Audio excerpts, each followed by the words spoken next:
दोस्तों आज आ गए हैं बहुत ही कमाल के अपडेट और ढेर सारे अपडेट्स, दोनों ही बातें हैं। सबसे पहले हम एथलीट से यहाँ पर स्टार्टिंग करेंगे, डेरेक लर्न्सफोर्ड से। तो ये वो एथलीट है जिनको देख के ना एक बारी को भाई मैं स्टैमर कर गया जब मैंने इनके बैक वाले अभी शॉट देखा, जिसमें कि स्पेशली अपने डेडलिफ्ट मार रहे हैं, पार्शियल डेडलिफ्ट जो होते हैं।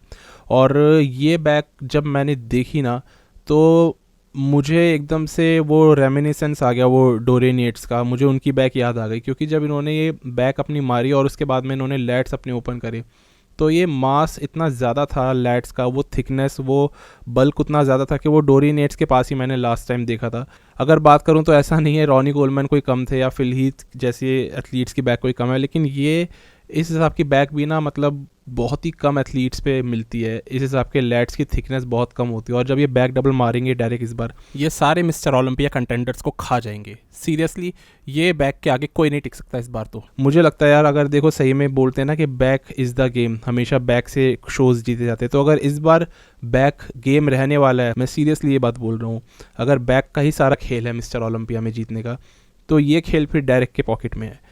लेकिन बहुत सारी और बातें होती हैं जैसे कि आर्म्स, शोल्डर्स। वहाँ पर अभी भी मैं इनका आर्म्स वर्कआउट ही देख रहा था, पूरा मैंने देखा, और आर्म्स डायरेक्ट के काफ़ी ज़्यादा अभी भी वीक है। हालांकि ये अपना 100% दे रहे हैं। डायरेक्ट बार बार एक बात बोल रहे हैं अपने वर्कआउट वीडियो में कि वो एक भी बॉक्स को अनचेक नहीं छोड़ रहे और जो वो कर रहे हैं वो बहुत ज़्यादा परफेक्ट कर रहे हैं। हर चीज़ उनके कोच के साथ में उनकी, और हर चीज़ बॉडी के साथ में उनकी परफेक्ट जा रही है।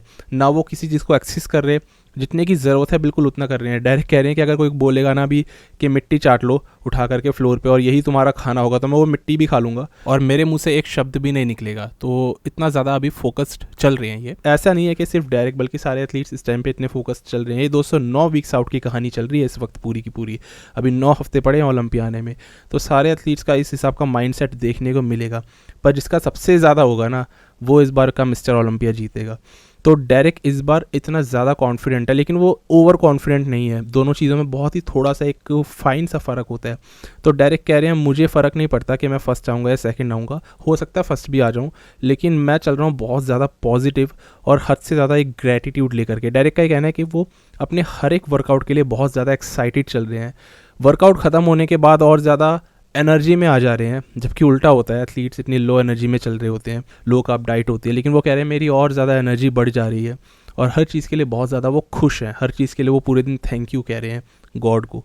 तो ये उनका माइंडसेट है 9 हफ्ते दूर का, और उनके हिसाब से उनके बॉडी में कोई भी चीज़ ऐसी नहीं चल रही जो उनको इस बार रोक रही है। तो मैं उनके लिए मतलब एक्चुअली मैं एक्साइटेड हूँ। जब डायरेक्ट इस तरीके की इंप्रूवमेंट दिखा रहे हैं तो भाई सीरियसली वो ऐसा कर सकते हैं कि इस बार हार्डी शुपन को डीथ्रोन कर दे, सब लोगों को यहाँ पर पिछाड़ते हुए टाइटल जीत जाए। पर बात यही होगी कि इतने अच्छे जो ये पीछे से दिख रहे हैं, क्या इतने ही अच्छे ये आगे से भी दिखेंगे? क्या इनकी चेस्ट में, इनके शोल्डर में, इनके आर्म्स में इतनी अच्छी राउंडनेस मिलेगी देखने को?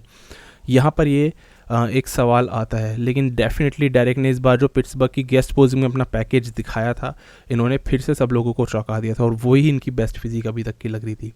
तो बिल्कुल पॉसिबल है कि ओलंपिया में इस बार फिर से ये चौंका दे और बहुत ही ज़्यादा खतरनाक आ जाए। फिलहाल वेट इन्होंने कितना गेन किया है वो हमें एग्जैक्टली ओलंपिया में पता लगेगा, बिकॉज हेनी रम्बॉट फोकस करते हैं अपने एथलीट्स का ऑफ सीजन वेट इंक्रीमेंट ना बताने में, बल्कि तब इस चीज़ को बताने में बिलीव करते हैं जब एथलीट compete कर लेता है। फिर वो बोलते हैं कि पिछले साल इस पे था, इस साल इस वेट पे है।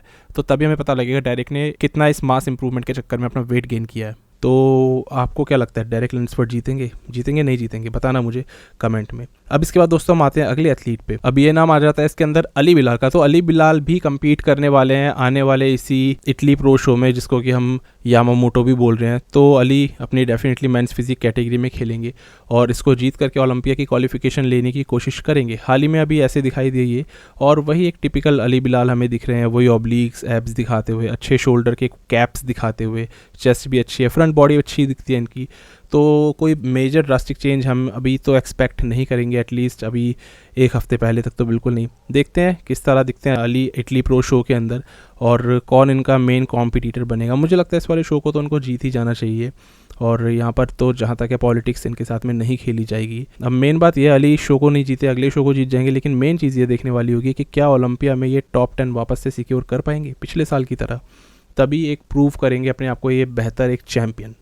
तो उस चीज़ से बहुत सारी चीज़ें क्लियर हो जाएंगी कि अली क्या कैलिबर रखते हैं और स्पेशली अली जब भुवन के साथ में या इमरान के साथ में टकराएंगे ओलंपिया में, तो इन तीनों का कैलिबर जब निकल के आएगा तो बहुत ही ज़्यादा डिफ्रेंशिएटिंग फैक्टर अली बिलाल खड़ा कर देंगे, मुझे ऐसा लगता है। क्योंकि अली एक्चुअली में इमरान से, भुवन से कहीं ना कहीं मुझे लगता है कि ऊपर है। लेकिन इमरान भी अब लगातार इंप्रूव कर रहे हैं, तो इमरान भी खेलने वाले हैं बहुत जल्दी 3 हफ्ते बाद, और शो का नाम है दुबई प्रो। तो इसके अंदर हमें दिखाई देंगे। फिलहाल इन्होंने भी अपनी फिजिक दिखाई और बहुत ही ज़्यादा राउंडनेस इमरान खान अभी कैरी कर रहे हैं। इनकी चेस्ट और इनके एब्स पे से आपका ध्यान नहीं हटने वाला, स्पेशली आर्म्स की भी अगर बात कर लूँ। बाकी बैक भी इनकी अब थोड़ी सी और वाइडर लग रही है पहले से। मेन होगा जैसे ही दुबई प्रो शो में फुल होकर के आएंगे तो इनके बैक में कितना साइज़ इन्होंने ऐड किया है तो उस चीज़ का पता हमें लगेगा। लेकिन अभी के इमरान भी बहुत अच्छे लग रहे हैं। लेकिन इनकी फ्रंट बॉडी सीरियसली ये एक ऐसी एरिया है जहाँ पर इन्होंने बहुत ज़्यादा इंप्रूवमेंट करा है। एक ग्रेनीनेस भी आई है राउंडनेस के साथ में, और यहाँ पर इस बार ये काफ़ी ज़्यादा चमकने वाले हैं। आगे से तो बहुत डोमिनेट कर जाएंगे। इसके बाद लौट करके अगर हम आए वापस से अली पे, तो अली वही टिपिकल दिख रहे हैं, लेकिन वही है, कमाल कर देंगे जिस दिन शो डे होगा। तो आपको इनकी फिजिक कैसी लग रही है ज़रूर से बताना। अब दोस्तों अगले एथलीट पे हम चलते हैं, और ये नाम यहाँ पर आ जाता है टेरेंस रफिन का। अब टेरेंस रफिन ने क्लियर कर दिया है कि इस बार जो वेट कैप उनके पास एक्स्ट्रा उनको मिली है 7 पाउंड्स की, उसका वो पूरा एडवांटेज लेने वाले हैं। पिछली बार वही थे टेरेंस जो कि चक्कर लगा रहे थे एस्केलेटर्स की ताकि वेट रिड्यूस कर पाएँ और ओलंपिया के लिए क्वालिफाई कर पाएँ। लेकिन इस बार 7 LBS का जंप होने के कारण अब उनकी बॉडी भी फूलती जा रही है, और टेरेंस यहाँ पर एक्चुअली में ज़्यादा शार्प दिख रहे हैं पहले के मुकाबले। तो टेरेंस रफिन हमें दिखाई देंगे लीजेंड स्पोर्ट्स में वही 7 से 8 तारीख को होने वाले शो में। लेकिन मेन बात हम करेंगे उनके बॉडी अपडेट की। तो बहुत टाइम बाद इन्होंने अपना बॉडी अपडेट दिखाया, और ये कर रहे हैं बैक डबल बाइसेप। अब टेरेंस के सबसे पहले आपके ग्लूट्स के ऊपर इनकी निगाह जाएगी, जो absolutely shredded glutes. I think इससे ज़्यादा श्रेडेड टेरेंस इससे पहले कभी नहीं हुए होंगे। बैक भी इनकी काफ़ी ज़्यादा क्लियर डिफाइंड है। हालांकि टेरेंस कभी भी अपनी कंडीशनिंग के लिए नहीं जाने जाते, पर अब उनको पूरा मौका मिला है खुद को प्रूव करने का, क्योंकि उनको अब उतना ज़्यादा कट करने की ज़रूरत नहीं है, जिसकी वजह से वो मसल भी लूज़ कर दिया करते थे। सॉफ्टनेस आ जाती थी बॉडी में, इतना ज़्यादा वो अपने आप को डिप्लीट कर लिया करते थे, फ्लैट कर लिया करते थे। वो उतना ज़्यादा फ्लैट नहीं करेंगे तो डेफिनेटली वो हार्ड दिखने वाले हैं।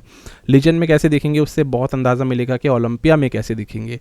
बाकी टेरेंस की ये फिज़िक मुझे अभी तक की इनकी बेस्ट फिज़िक लग रही है, और अभी करीबन देखो ना 4 से 5 हफ्ते दूर है लीजेंड, लेकिन तब भी ये इतने ज़्यादा श्रेडिड नज़र आ रहे हैं। तो ज़बरदस्त दिखने वाले आने वाले टाइम में ये। फिलहाल टेरेंस ने अब से 4 दिन पहले भी अपनी कुछ ये फोटोग्राफ्स डाली थी, जिसके अंदर काफ़ी ज़्यादा ये शार्प नज़र आए, स्पेशली एब्स एंड थाई के पोज में। इनकी टांगों में वही लग रहा है कि भाई चाकू से काट करके इनकी टांगों के अंदर कट्स बनाए गए हैं, मसल्स बनाई गई हैं। तो बहुत ज़्यादा शार्पनेस है इनकी बॉडी में। एब्स उतने शार्प नहीं है, अपर बॉडी उतनी शार्प नहीं, लेकिन लेग्स के अंदर शार्पनेस बहुत ही एक्सट्रीम लेवल की है इनकी, और यही वाला इनका सिग्नेचर पोज रहता भी है। इसके बाद में जो ये हाथ उठाते हैं तो इसमें भी लेग को आगे करके अपना सिग्नेचर शॉट मारते हैं ये।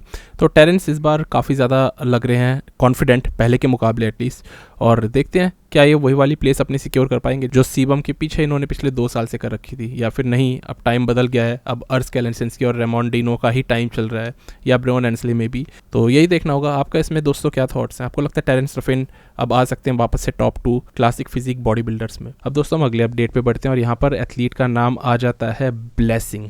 तो ब्लेसिंग ने अब वो करना शुरू कर दिया है जो आज से पहले तो हम उनको कभी करते हुए नहीं देखा, और सही में अब वो दिखा रहे हैं कि वो कितना ज़्यादा अपने आप को पुश कर सकते हैं। ब्लेसिंग ने ना बेसिकली दोस्तों पीक करना शुरू कर दिया, और हर दिन पहले से बेहतर वो पीक करते जा रहे हैं। तो सही में उनके जो नए कोच है कैमरॉन, उनके हर प्रोटोकॉल ब्लेसिंग पर काम करते हुए नज़र आ रहे हैं। तो ब्लेसिंग बिल्कुल अब 1 हफ्ते दूर है, 1 हफ्ते भी नहीं बचे दोस्तों, अब 10 तारीख को ये है, तो 5 दिन दूर है यहाँ से। और इस वक्त पे ऐसा हो रहा है कि उनके वर्स्ट से वर्स्ट पोज भी बेस्ट नज़र आ रहे हैं। मतलब एब्डोमिनल्स एंड थाई में उनके एक लेग बहुत छोटा दिखता है, लेकिन स्टिल वो कंडीशनिंग इतनी अच्छी पकड़ के चल रहे हैं, और बिल्कुल भी वाटर होल्ड नहीं कर रही बॉडी। उस वजह से ना ये पोज भी इनका अच्छा दिख रहा है। डेफिनेटली ब्लेसिंग थिकनेस लैग कर रहे हैं, डेंसिटी लैग कर रहे हैं, लेकिन स्टिल कंडीशनिंग लैग नहीं कर रहे हैं। यहाँ पर साइड चेस्ट पोज में भी इनके चेस्ट के अंदर आपको फाइबर्स दिखेंगे जो पहले कभी नहीं दिखते थे। इसके बाद अगर बात करूँ इनका बैक लेट स्प्रेड पोज, इसमें तो इनकी बैक बहुत ही ज़्यादा टाइट है, और इसलिए मसल सारी की सारी नज़र आ रही है। स्पेशली ये ट्रैप्स की मसल लोअर बैक तक जो कनेक्ट हो रही है वो बहुत ही क्लियर चलती हुई नज़र आ रही है, वो एक्स बन रहा है पूरा। तो ये एक्स बनना बहुत ज़रूरी था ब्लेसिंग की फ़िज़ीक में। और एक्चुअली में इनकी फ़िज़ीक अच्छी है, इनके कई सारे बॉडी पार्ट्स बहुत अच्छे हैं, पर कंडीशनिंग ना अच्छी होते हुए वो कैसे नज़र आ जाते।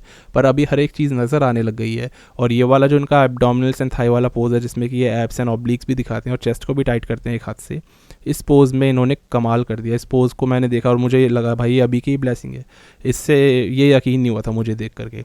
बाकी अब यही कंडीशनिंग क्या ये मेंटेन कर पाएंगे फ्लेक्स वीकेंड प्रो में, ये सबसे बड़ा इनके लिए चैलेंज होगा, क्योंकि पीक तो कर लिया है अर्ली। पता नहीं भाई इनके कार्ब लोडिंग प्रोटोकॉल्स कैसे रहने वाले हैं, कहीं ये कार्ब लोड करने के चक्कर में वाटर लोड ना कर ले और स्टेज पर वही पसीने बहाते हुए ना आ जाए और एकदम वाटर बैग बन के ना आ जाए। बस यही चीज़ का डर है।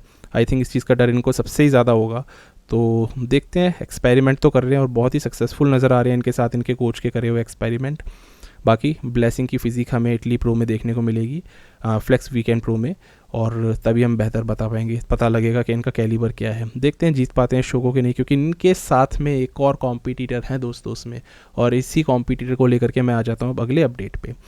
ये नाम आता है इसमें रीगन ग्राइम्स का। तो रीगन भी खेलने वाले हैं फ्लेक्स वीकेंड प्रो, और रीगन ने भी कर दिया है कमाल। अब रीगन ने कमाल अपनी कंडीशनिंग को लेकर के नहीं, अपने साइज़ को लेकर के करा है। जहां अभी तक वो क्लासिक और मेंस ओपन के बीच में अटके हुए थे, अब लग रहा है कि रीगन ग्राइम्स ने फाइनली एक शिफ्ट मार लिया है प्योर मेंस बॉडी बिल्डिंग के अंदर, मेंस ओपन बॉडी बिल्डर के तौर पे, क्योंकि अब उनकी फिजिक में आ गई है राउंडनेस और डेंसिटी।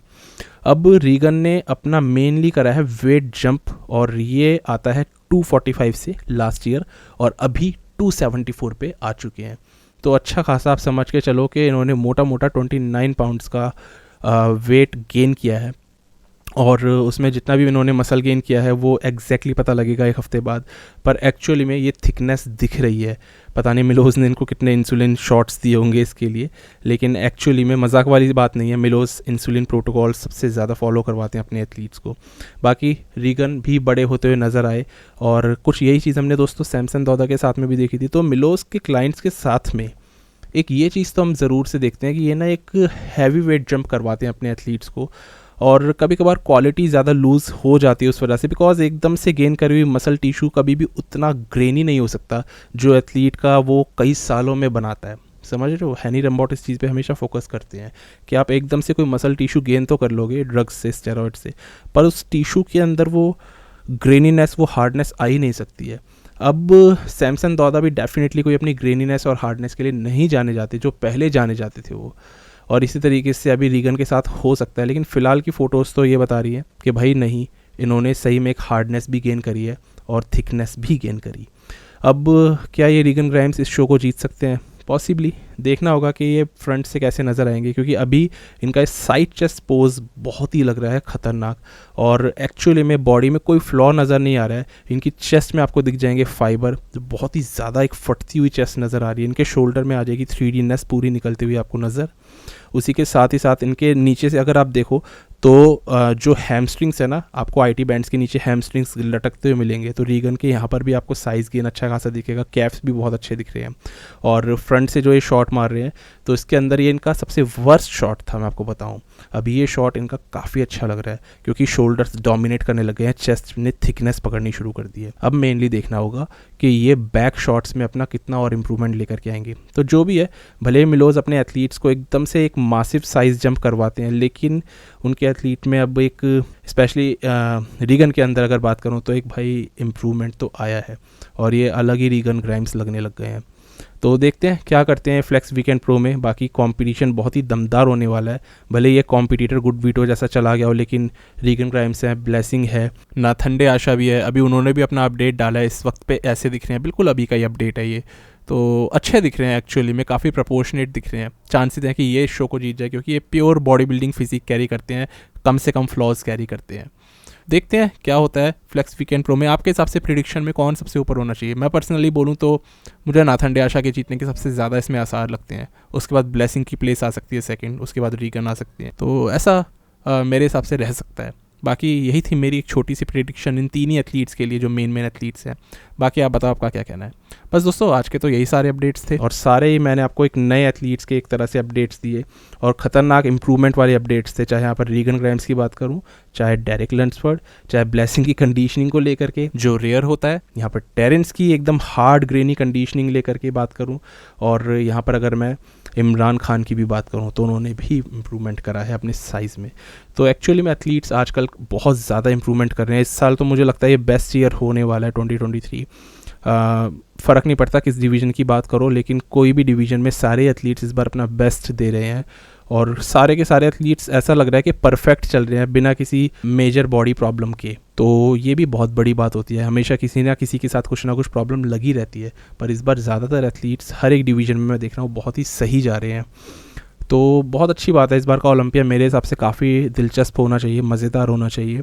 बाकी मेरा तो इसमें यही ओपिनियन था। बस दोस्तों आज के अपडेट्स तो इतने ही थे। हम मिलते हैं एक नई वीडियो में एक नए टॉपिक के साथ, तब तक के लिए स्टे ट्यून, गुड बाय, शुक्रिया।